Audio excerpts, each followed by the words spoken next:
থাম্বনেইলে যে মায়াবী রাতের ছাদ বাগানটা দেখলেন সেখানে আমরা অবশ্যই যাব, কিন্তু তার আগে এই ছাদ বাগানটা বিকেলে কেমন রূপ নেয় আর অসাধারণ এই সূর্যাস্তের মুহূর্তটা মিস করলে আপনাদের আজকের ভিডিওটাই অসম্পূর্ণ থেকে যাবে। দিন শেষের এই গোধূলি আলোয় গাছের সবুজ পাতা আর ফুলগুলো যেন এক অদ্ভুত সুন্দর রূপ নেয়।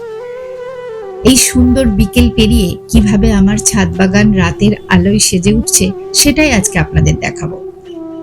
তাহলে চলুন বিকেল থেকে রাতের এই চমৎকার জার্নিটা একসঙ্গে উপভোগ করি। সবাইকে স্বাগত জানাচ্ছি আজকের মুনমুনস ফ্যাশনের নতুন একটি ব্লগে। আমার কাছে আকাশ দেখা কোন একটা সাধারণ অভ্যাস নয়, এটা একটা নেশা বলতে পারেন। মেঘ, চাঁদ আর এই রূপালী আলোর খেলা দেখতে আমি বড্ড ভালোবাসি। তাই তো প্রকৃতির এই প্রতিটা মুহূর্তকে আমি ক্যামেরায় বন্দি করে রাখি। অনেকে হয়তো ভাবেন রোজই তো সূর্য ডোবে, এতে আর নতুন কি আছে, কিন্তু আমার মনে হয় প্রকৃতি রোজ নিয়ম করে নিজের রং বদলায়। সূর্য যখন অস্ত যায় তখন সে এক একদিন এক এক রকম রূপ নিয়ে হাজির হয়। ক্যানভাসের উপর কোনো শিল্পী যেন রোজ নতুন একটা তুলির টান দিয়ে যায়। কখনো গাঢ় লাল, কখনো মেঘের আড়ালে লুকিয়ে থাকা সোনালী আভা, আবার কখনো বেগুনি নীলচে এক মায়া। আকাশের এই রঙের খেলায় আমি প্রতিদিন ডুবে যাই আর নিজেকে হারিয়ে ফেলি। আমার এই পাগলামি দেখে হয়তো অনেকেই হাসাহাসি করেন।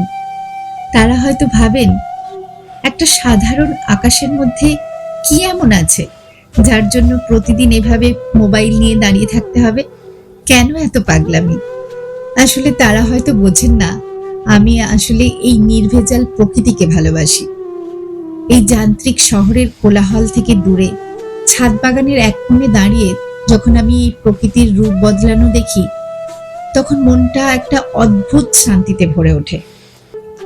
যারা হাসেন তারা হাসুক, আমার এই প্রকৃতির প্রেমে পড়া আর এই পাগলামিটা না হয় আমার একান্ত নিজেরই থাকুক। সন্ধ্যার সেই রঙের খেলা শেষ হতেই আকাশের ক্যানভাসে এখন এক অন্য রূপ। দিনের আলো ফুরিয়ে রাতের ছাদ বাগানে এখন শুধু চাঁদের আলো আর মেঘেদের আনাগোনা। দেখুন চাঁদটা কেমন মেঘের আড়ালে লুকিয়ে পড়ছে, আবার পরক্ষণেই আলো ছড়িয়ে বেরিয়ে পড়ছে।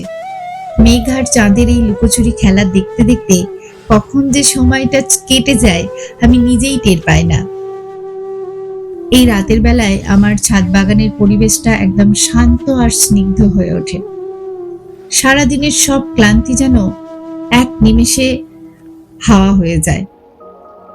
একটু ছাদের হাওয়া আর চাঁদের আলো নিমেষেই মন ভালো করে দেয়।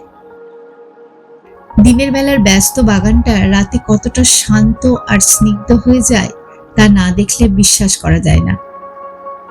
আজকের এই অসুস্থ শরীরে আমার ছাদ বাগানটাই আমাকে নতুন করে বাঁচার শক্তি দেয়। প্রকৃতি সত্যিই এক অদ্ভুত নিরাময়কারী।